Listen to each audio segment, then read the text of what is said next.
আসসালামু আলাইকুম, welcome to BD82। এ পর্বে আমরা 210 পৃষ্ঠার 12 নম্বর সমস্যার সমাধান করব। এখানে বলা হচ্ছে যে চিত্রের যৌগিক ঘনবস্তুটি ভালো করে লক্ষ্য করো। এই যে আমাদের একটা যৌগিক ঘনবস্তু দেওয়া আছে, তো এখানে আমাদের দেখেন এই নিচের অংশটা কিন্তু অর্ধগোলাকার, আর উপরের অংশটা এটা হচ্ছে কোনক আকৃতির। হ্যাঁ, তো এই যৌগিক ঘনবস্তুর কি কি তথ্য দেওয়া আছে?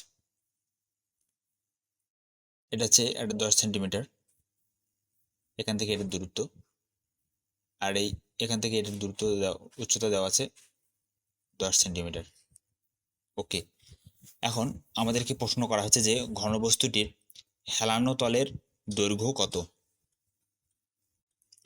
হেলানো তল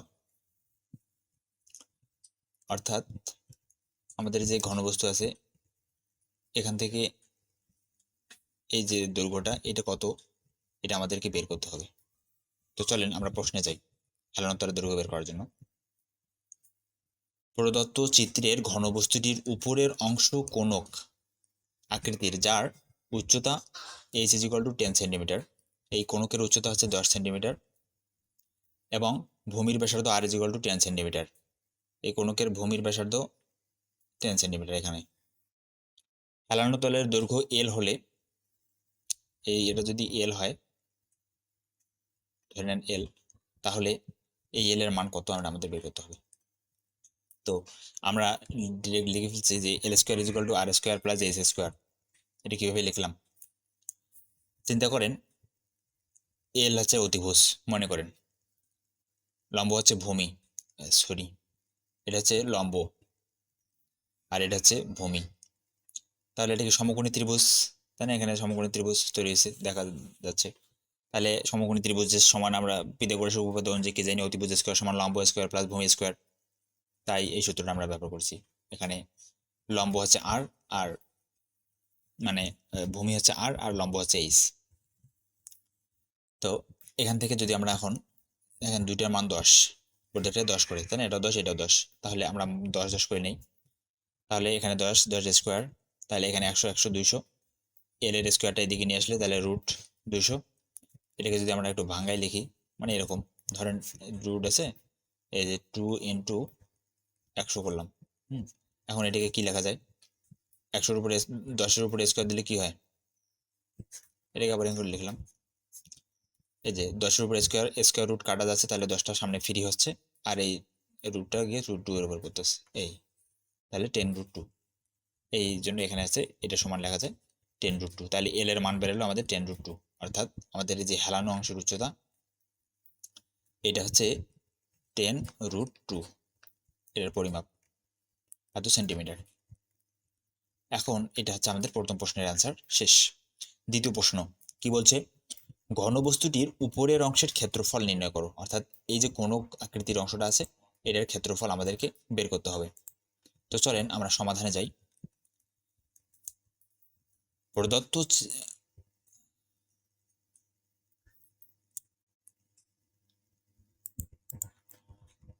সমাধানে আমাদের বলা হচ্ছে যে প্রদত্ত চিত্রের ঘনবস্তুটির উপরের অংশ কোনক আকৃতির, যার উচ্চতা h = 10 সেন্টিমিটার, ব্যাসার্ধ 10 সেন্টিমিটার। এটা আমরা তো দেখলাম, হেলানো উচ্চতা আমরা বের করলাম, L = 10√2 সেন্টিমিটার। এটা হচ্ছে 2 হতে পাই, 2 তো না 1 হতে পাই, বলে দেবেন 1 হতে পাই, যেহেতু আমরা 1 নম্বরে বের করছি।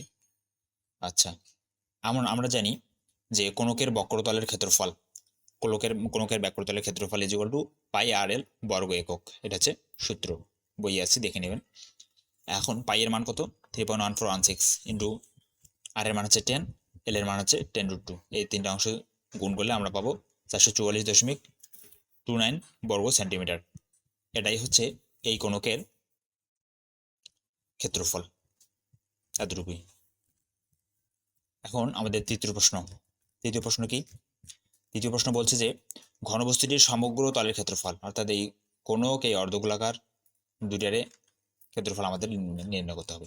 তো চলেন আমরা দেখি 2 হতে পাই ঘনবস্তুর উপরের অংশের বক্রতলের ক্ষেত্রফল, কোনো আকৃতির ক্ষেত্রফল হচ্ছে 444.29, এটা আমরা বের করলাম। এখন ঘনবস্তুর নিচের অংশ অর্ধগোলাকার, যার ব্যাসার্ধ r = 10 সেন্টিমিটার। নিচের অংশ অর্ধগোলাকার, এই অর্ধগোলাকারের ব্যাসার্ধ r = 10 সেন্টিমিটার। কিভাবে আমরা জানি? যে এটা ব্যাস দেওয়া আছে 10 সেন্টিমিটার, এটা কোনকেরও ব্যাসার্ধ, অর্ধগোলাকারের ব্যাসার্ধ, দুইটাই। তাহলে একটা তথ্য মাত্র দেওয়া আছে এই গোলকের, যে এর ব্যাসার্ধ হচ্ছে 10 সেন্টিমিটার। এখন আমরা জানি, কি জানি? যে অর্ধগোলকের পৃষ্ঠের ক্ষেত্রফল = 2πr²। আমরা গত অঙ্কগুলোতে দেখছি যে অর্ধগোলকের সূত্র হচ্ছে 4πr²।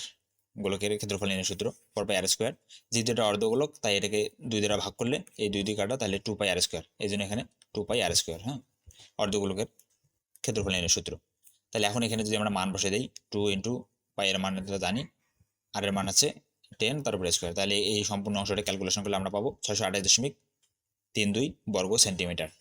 এখন আমাদের যেহেতু সমগ্র তলের ক্ষেত্রফল, তাহলে ঘনবস্তুর সমগ্র তলের ক্ষেত্রফল = এই অর্ধগোলকের ক্ষেত্রফল প্লাস আমরা যে কোণকের ক্ষেত্রফল বের করছিলাম 3 নম্বরে সেইটা 2 নম্বরে, তাহলে এই দুটো যোগ করলে বর্গ সেন্টিমিটার, তাহলে 1072.61 বর্গ সেন্টিমিটার। এটাই হচ্ছে এই অংশের সমগ্র তলের ক্ষেত্রফল। এই সবগুলো মান ঠিক আছে, আপনারা দেখে নেবেন, নিশ্চিন্তে ব্যবহার করতে পারবেন আর কি। তো এই হচ্ছে আমাদের 3 নম্বর অংশের সমাধান। আর হ্যাঁ, এই সবগুলোর মানের পিছনে প্রায় ব্যবহার করবেন, কারণ এগুলো যেহেতু দশমিক মান আসতেছে, আপনারা প্রায় ইউজ করবেন নিরাপত্তার জন্য, তাহলে প্রায় থাকলে ভুল হওয়ার চান্স কম, ধরবে না। তো সমগ্র তলের ক্ষেত্রফল কত? এখন 4 নম্বর প্রশ্ন হচ্ছে যে ঘনবস্তুটির আয়তন নির্ণয় করো।